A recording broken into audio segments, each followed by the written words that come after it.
Osée, chapitre 7. Lorsque je voulais guérir Israël, l'iniquité d'Éphraïm et la méchanceté de Samarie se sont révélées, car ils ont agi frauduleusement. Le voleur est arrivé, la bande s'est répandue au dehors. Ils ne se disent pas dans leur cœur que je me souviens de toute leur méchanceté. Maintenant, leurs œuvres les entourent, elles sont devant ma face. Ils réjouissent le roi par leur méchanceté et les chefs par leurs mensonges. Ils sont tous adultères, semblables à un four chauffé par le boulanger. Ils cessent d'attiser le feu depuis qu'il a pétri la pâte jusqu'à ce qu'elle soit levée. Au jour de notre roi, les chefs se rendent malades par les excès du vin. Le roi tend la main aux moqueurs. Ils appliquent aux embûches leur cœur pareil à un four. Toute la nuit dort leur boulanger, et au matin le four brûle comme un feu embrasé. Ils sont tous ardents comme un four, et ils dévorent leurs juges. Tous leurs rois tombent, aucun d'eux ne m'invoque. Éphraïm se mêle avec les peuples. Éphraïm est un gâteau qui n'a pas été retourné. Des étrangers consument sa force, et il ne s'en doute pas. La vieillesse s'empare de lui, et il ne s'en doute pas. L'orgueil d'Israël témoigne contre lui.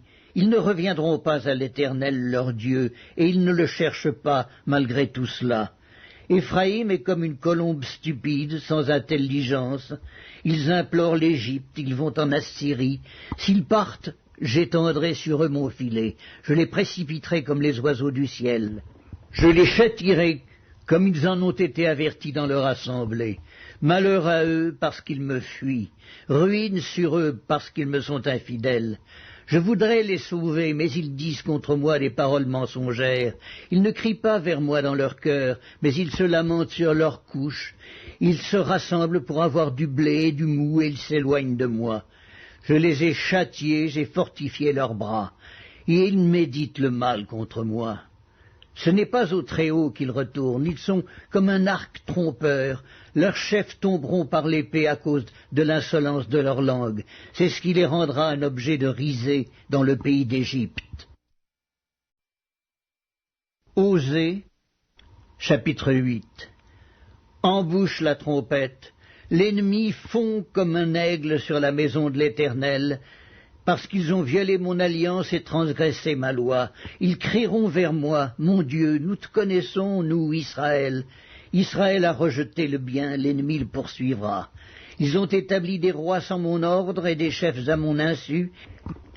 Ils ont fait des idoles avec leur argent et leur or, c'est pourquoi ils seront anéantis. L'Éternel a rejeté ton vœu, Samarie. Ma colère s'est enflammée contre eux. Jusqu'à quand refuseront-ils de se purifier? Il vient d'Israël un ouvrier l'a fabriqué, et ce n'est pas un dieu. C'est pourquoi le veau de Samarie sera mis en pièces. Puisqu'ils ont semé du vent, ils moissonneront la tempête. Ils n'auront pas un épi de blé, ce qui poussera ne donnera point de farine, et s'il y en avait, des étrangers la dévoreraient. Israël est anéanti. Ils sont maintenant parmi les nations comme un vase qui n'a pas de prix, car ils sont allés en Assyrie comme un âne sauvage qui se tient à l'écart. Éphraïm a fait des présents pour avoir des amis.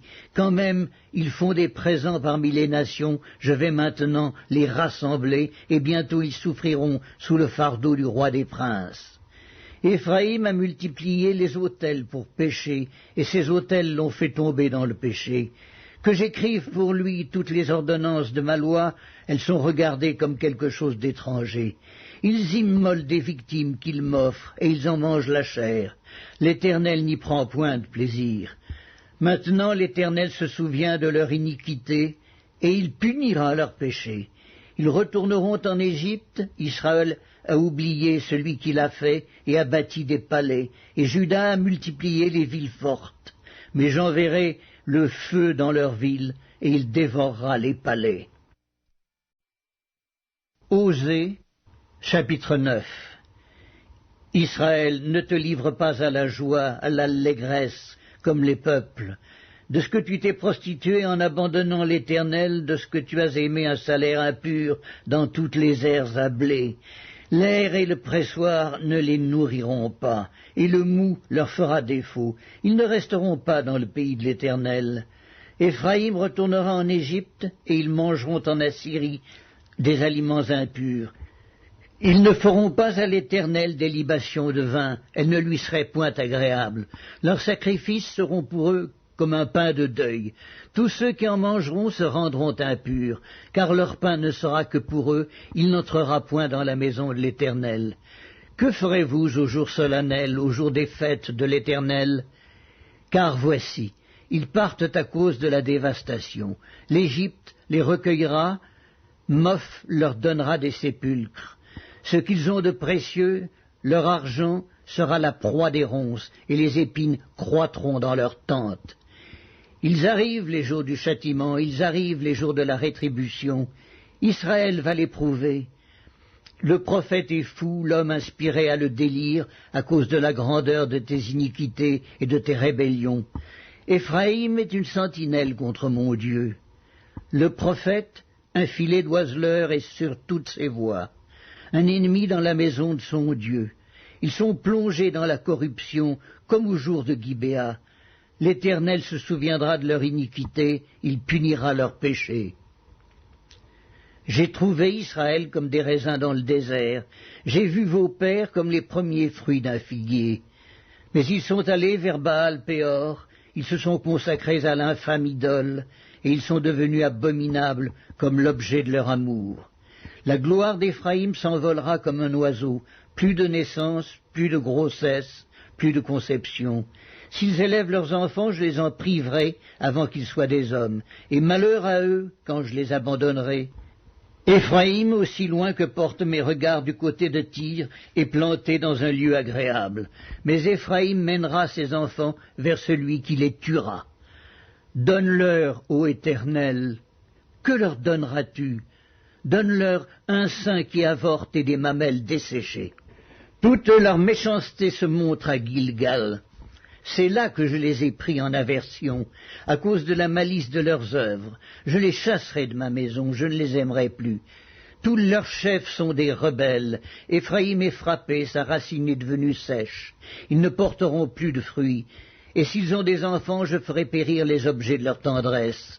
Mon Dieu les rejettera parce qu'ils ne m'ont pas écouté, et ils seront errants parmi les nations.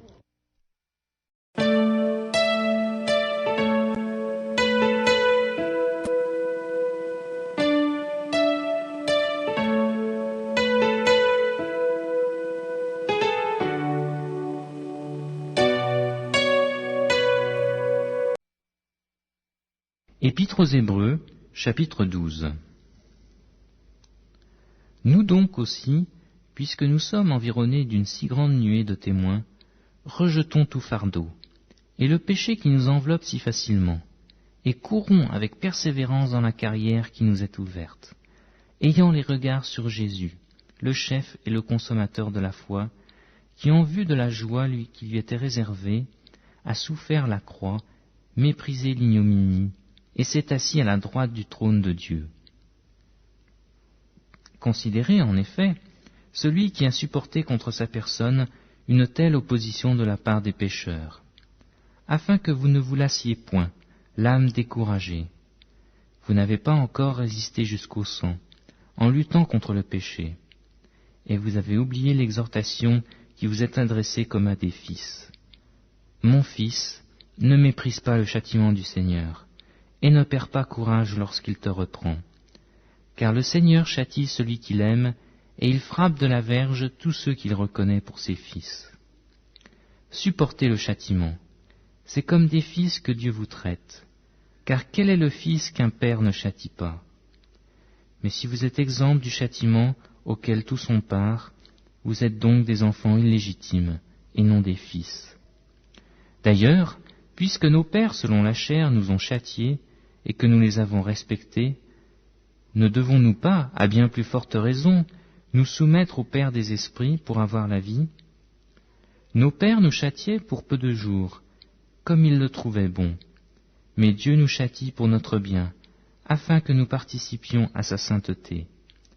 Il est vrai que tout châtiment semble d'abord un sujet de tristesse, et non de joie, mais il produit plus tard, pour ceux qui ont été ainsi exercés, un fruit paisible de justice.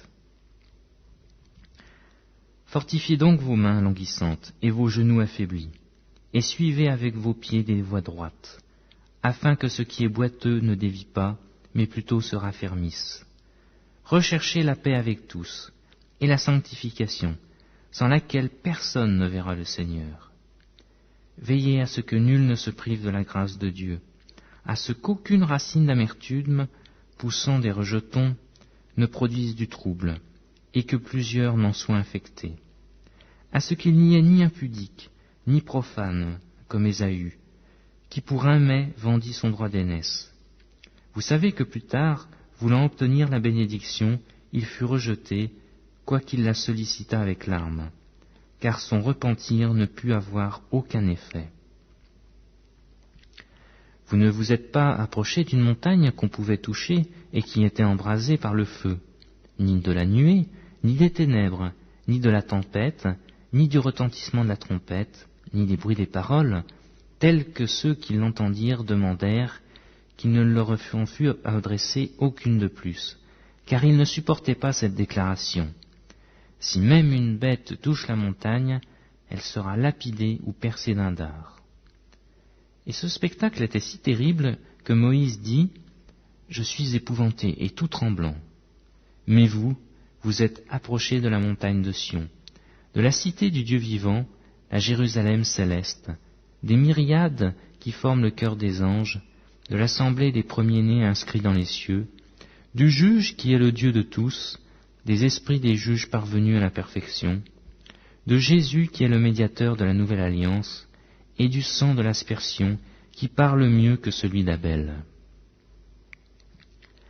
Gardez-vous de refuser d'entendre celui qui parle, car si ceux-là n'ont pas échappé, qui refusèrent d'entendre celui qui publiait des oracles sur la terre, combien moins échapperons-nous si nous nous détournons de celui qui parle du haut des cieux, lui dont la voix alors ébranla la terre, et qui maintenant a fait cette promesse, une fois encore, j'ébranlerai non seulement la terre, mais aussi le ciel. Ces mots, une fois encore, indiquent le changement des choses ébranlées, comme étant créées, afin que les choses inébranlables subsistent.